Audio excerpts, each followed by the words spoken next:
The big day has arrived. You've decided to go on a nature hike with your best friends. Whether you're going into the mountains, over the hills, through the woods, to grandma's house you go, hey, hey. You want to make sure you have a whole lot of fun. You want to make sure you take pictures and have fun and leave the memories alone. Make sure to bring the proper essentials so you can enjoy nature in all her splendor, but also have the modern conveniences. And again, have fun with your best friend. Bring enough food, enough water, enough sleeping bags, and a big enough tent. Otherwise, you'll be doing just fun spooning.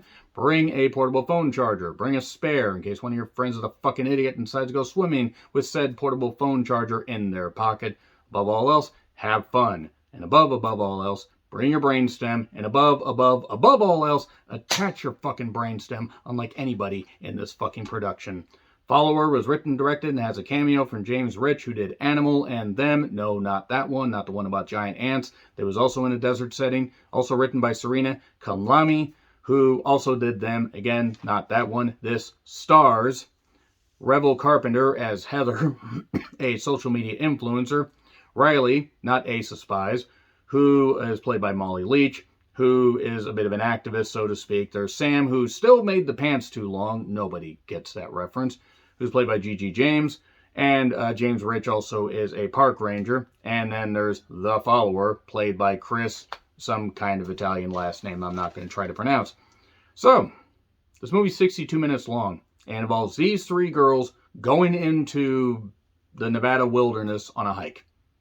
And they're being stalked by some guy that wants to be part of some wolf group. He has a wolf mask, and he's going to hunt them and live stream this whole thing. And apparently, these mountains have very, very good reception because, good God, you can get the best reception out there. Hell, why doesn't everybody live stream all their camping trips with technology like this and with all this stuff? And my God, 62 minutes, and somehow they managed to have logic loopholes, bad holes in the plot such as it is, and they managed to somehow make every character act really monumentally stupid. And no, despite the fact that this was 62 minutes, it had endless padding. I don't understand how this movie actually got, made into any kind of full-length feature. 62 minutes isn't even fucking full length. There's an idea here that could work. Somebody that is pissed off at women or whatever, and they are going to target them for whatever reason. They're going to stream it to their followers, and these women have to fight back. That's bare bones, but that can work. This didn't work. This sadly isn't even the worst thing I've seen this year. I didn't hate this as much as the Texas Chainsaw Massacre Netflix movie. I didn't hate it as much as a few others. This wasn't as frustrating as The Seed, but you have all these, you have these few characters here to make all these horrible decisions, these dumb decisions, when all they had to do was turn back, go to their car, and that would have been fine. But nope. Logic, being thrown out the window, plot dictates they have to keep fucking moving, and that's pretty much it. And then they get injured, they have to fight back. And also the villain is not fearsome at all. In fact, for a movie called Follower, you would think that this movie would have actually embraced the goddamn comedy of the whole thing. Unfortunately, it tries to play it straight, tries to treat it as it's real, and it's not, and it's dumb.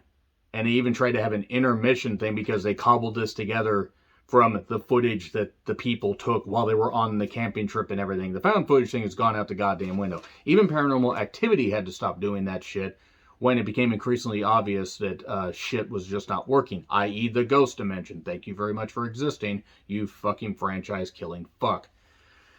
So yeah, this movie's shit. This movie is really, really shit. Again, the idea could sort of work. It reminded me of a tape in the first VHS movie about the digital killer in the woods and the woman bringing him out and trying to trap said killer. It sort of had a bit of a twist on that, but there was no digital killer.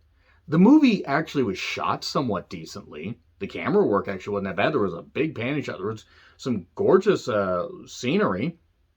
And everybody tried and did the best they could, but it ultimately ended up being one of the worst goddamn things I've seen this year. It sadly will not be the worst thing this year. It will probably not even be in the top 5 by the time we get to the end of this year. But this will definitely, at the very least, get an honorable mention because for any good that this movie had, it ended up just having nothing. There was nothing to it, and then ultimately nothing gets accomplished. You're like, okay, this is where we were going with it. Why? Why were we doing this?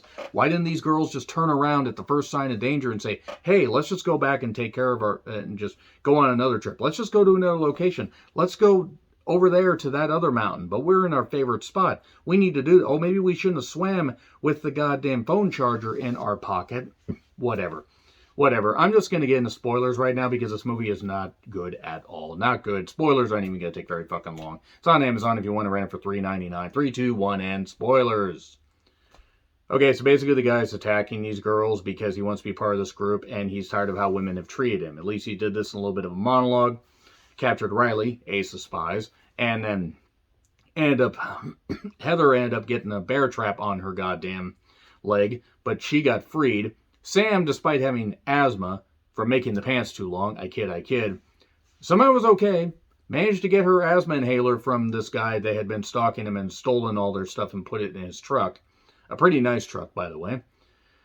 And then they ended up killing him, or at least they thought they killed him. Another park ranger shows up. This is after James Rich's character got an arrow through the head.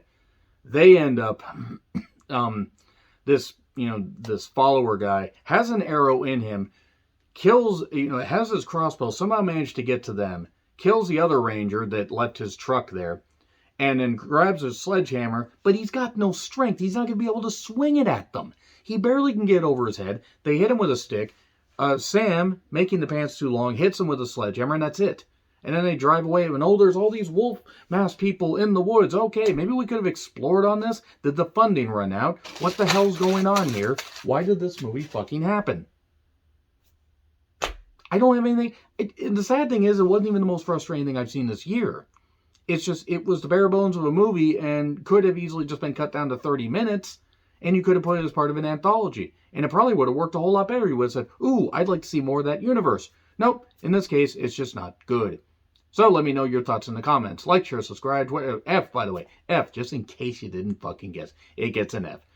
So, anyway, like, share, subscribe. Twitter handle in the description. I'm Jonathan. I'll see you soon.